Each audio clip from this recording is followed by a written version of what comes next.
This is WVBN from the Soviet Union. Reports coming from Moscow have portrayed the Bessarabia incursion as an internal rebellion that the Soviet Union is seeking to aid in achieving liberation. The Soviets have already sent troops to the region, and have reached out to Romania to negotiate the secession of the region with these so-called rebels. The Soviet General Secretary expressed a desire to maintain cordial relations with Romania by negotiating an agreement which would see all parties satisfied, but gave no specifics as to what Romania would gain from allowing such an agreement. Romania and the GBNP have yet to respond. Baikal presented a painting she created herself, depicting the Brandenburg Gate in a snowstorm with strange, human-like figures taking the place of people walking below. One crewman offered these thoughts, quote, "Though I'm not German, I have to say that painting is quite intense to look at. It gave me and my fellow yeomen some food for thought. I could almost feel the cold jumping at me through the picture." Another yeoman asked me what I thought of Berlin. I never have been there myself, but the feelings I got from this painting show it as being kind of miserable. Is it miserable? Is it not? I don't know, but Baikal's feelings she's put into this make me wonder. End quote.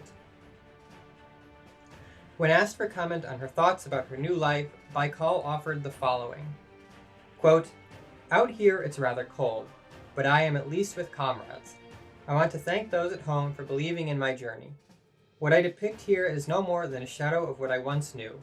End quote. Later in the week, Baikal prepared to sail upstream, escorted by the destroyers Smetlivy and Stereguschy, and supported by the smaller ships Altmark and Saratov. From behind a smokescreen, a small Morgana incursion threatened the fleet. The Morgana split their attacks as the 5 ships opened fire. Saratov and Altmark landed a few lucky shots, but Stereguschy was struck by a devastating blow and saved only at the last moment by her bell. Smetlivy awoke to avenge her wounded sister and destroyed the remaining Morgana. She then sought out Baikal, who had become lost in the skirmish. She was later found attending to Stereguschy, who was wounded but not out of the war. The 3 bells enjoyed the camaraderie before they would have to return to their duties. Gennady Maximov continued to head up support for the Swedish and Norwegian armies by boat and rail, away from both the prying eyes of Soviet politicians in Ukraine and Stalin's Morgana mechanic.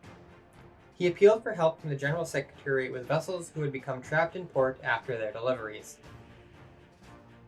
The Norwegians made good use of donated I-16 fighters and requested more and improved versions of the aircraft.